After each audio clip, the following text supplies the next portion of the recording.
Bonjour à tous et bonjour à toutes, bienvenue sur ma nouvelle vidéo qui va porter sur Traefik, un outil très pratique qui permet de faire pas mal de trucs. C'est un reverse proxy, un outil vraiment incontournable quand on travaille avec Docker et des applications web. Donc Traefik, c'est quoi? Eh bien c'est, comme je le disais, un reverse proxy qui est également un load balancer moderne. En clair, c'est une passerelle intelligente. Il reçoit des connexions utilisateurs. Donc là, j'ai pris une petite topologie que j'ai trouvée sur internet qui finalement explique plutôt bien ce que Traefik fait. Donc le visiteur va taper le nom de domaine, un site web par exemple. Traefik va recevoir cette requête et va l'acheminer vers les instances ou les serveurs web, en tout cas vers le bon service ou conteneur Docker. Alors pourquoi l'utiliser? Eh ben Traefik ça détecte automatiquement les conteneurs grâce à des labels qu'on verra plus tard. Il sait gérer le HTTPS et ça c'est vraiment très pratique puisque plus besoin en fait d'installer des certificats SSL sur vos différentes instances. Là vous avez juste besoin de tout centraliser sur Traefik. Traefik gère les certificats SSL, il gère le routage et il fait aussi du load balancing. Si vous avez plusieurs conteneurs WordPress par exemple, il peut répartir la charge entre eux. Donc Traefik c'est vraiment pas mal par rapport à ça. Donc je vous ai mis un lien GitHub qui vous permet d'avoir toutes les commandes et le fichier en question dockercompose.yaml, que ce soit plus simple pour le déploiement pour vous. Ça sera sur du Debian 12.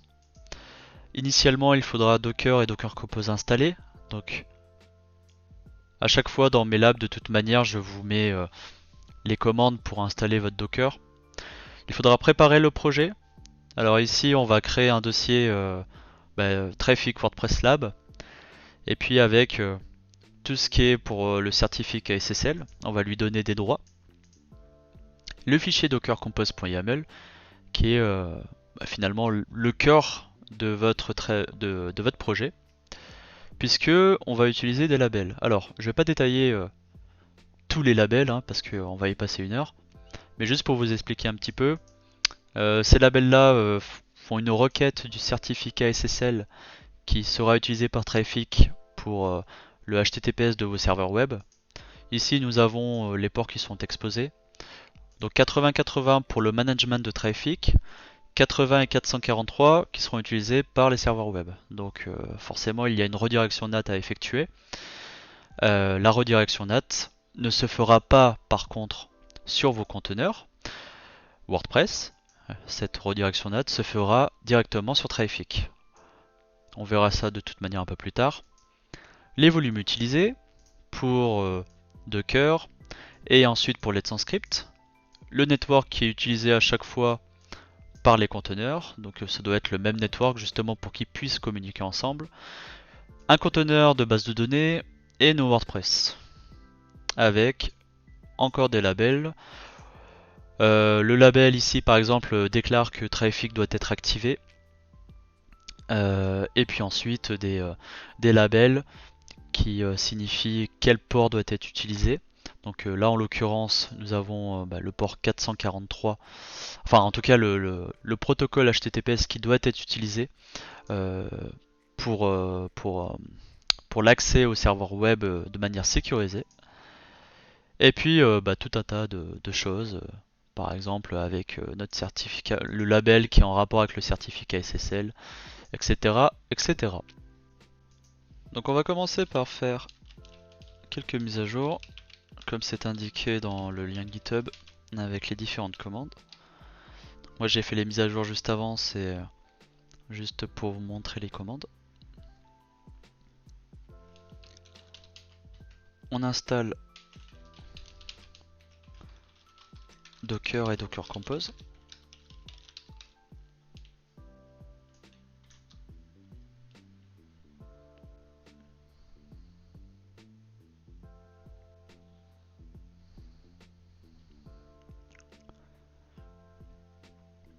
Alors quand vous faites des labs comme ça, surtout n'oubliez pas de faire des snapshots juste avant de faire votre lab, au cas où il y a des problèmes, au cas où il y a des erreurs.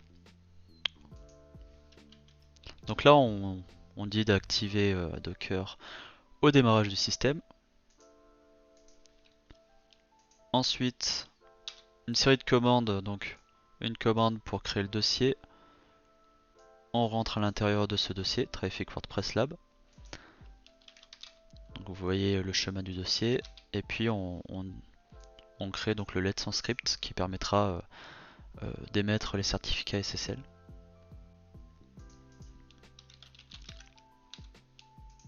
Donc on copie-colle le contenu du fichier dockercompose.yaml avec les différents conteneurs et les différents labels. Et enfin, donc il faut bien être dans le bon chemin pour activer cette commande. Donc le docker compose up-d va chercher du coup le dockercompose.yaml. Donc dans un premier temps, comme on peut voir, il crée le network qu'on a inscrit initialement dans notre fichier. Il crée le volume, le second volume que nous avons vu, donc le WordPress Data qui permettra justement d'avoir un volume partagé pour les différents conteneurs WordPress. Donc il a procédé au téléchargement des différents conteneurs et enfin la création des 3 conteneurs.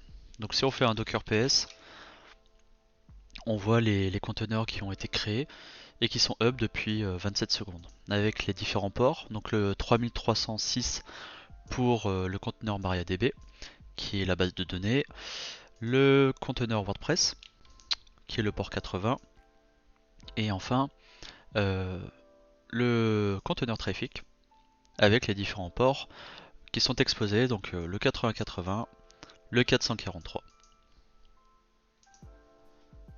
Maintenant si je tape exaltech.fr,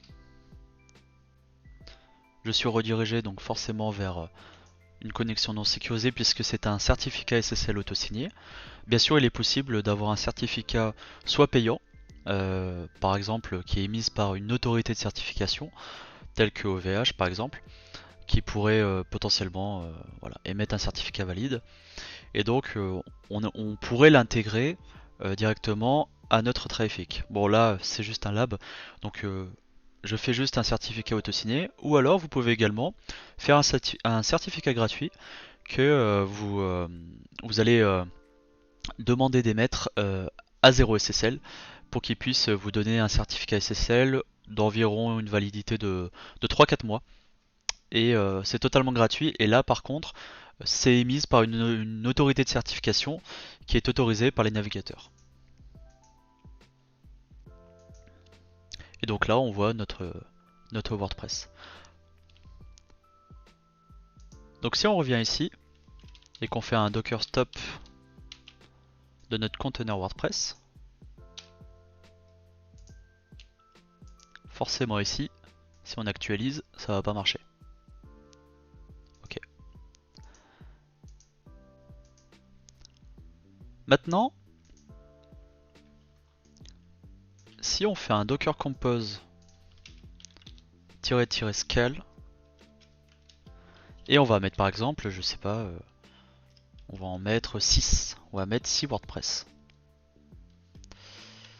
Alors docker-compose. Hop. Donc là on voit qu'il crée les 6 WordPress, c'était très rapide. Si on fait un docker ps, on voit les différents WordPress qui ont été créés. Si on revient ici et qu'on fait exaltech.fr, on voit que notre WordPress est bien actif. Alors je pourrais l'installer, mais c'est juste pour la démo. On va faire un docker stop de celui-ci,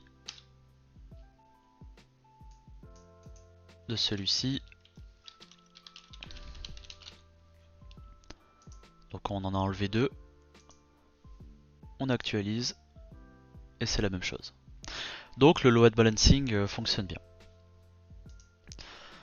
Ici j'ai tapé l'adresse IP de ma machine hôte qui héberge donc les conteneurs Docker en mettant donc son adresse IP fixe ainsi que le port en question, donc 8080 qui a été exposé. Vous tombez donc sur un dashboard qui est le dashboard de Traffic. Ici vous avez pas mal d'informations. Tout d'abord on retrouve les différents ports, donc le 8080 pour le management, le 80 pour le web, ça pour 443 pour tout ce qui est SSL, les connexions sécurisées. Et puis si on va sur HTTP ici, qu'on clique là, et ici, alors je le refais, tac,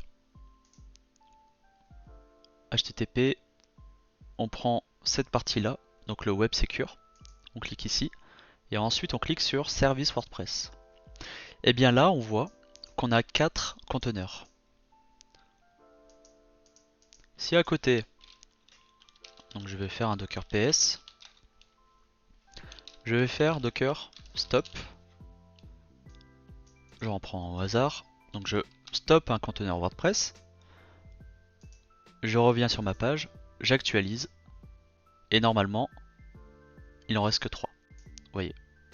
On peut également faire des notifications au cas où il y a une interruption de service, comme je viens de le faire.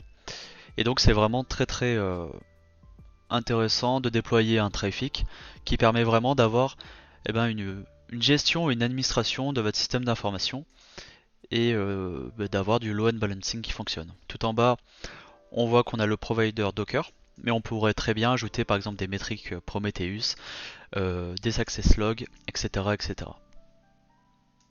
Donc ici on est sur mon pfSense. C'est une règle NAT. La règle NAT qui dit en fait sur l'interface WAN avec l'adresse IPv4 sur le protocole TCP de rediriger tout ce qui provient de 443 vers notre serveur Traefik, vous voyez. Et lui ensuite, le serveur Traefik va acheminer les requêtes, comme vous l'avez sûrement compris, vers les conteneurs. Et donc on va faire la même chose également pour le port 80. C'est les deux seules règles à faire. Cette vidéo est désormais terminée, j'espère qu'elle vous aura plu.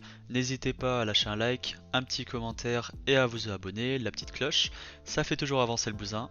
On se retrouve très vite pour une nouvelle vidéo. Passez une bonne journée, bye.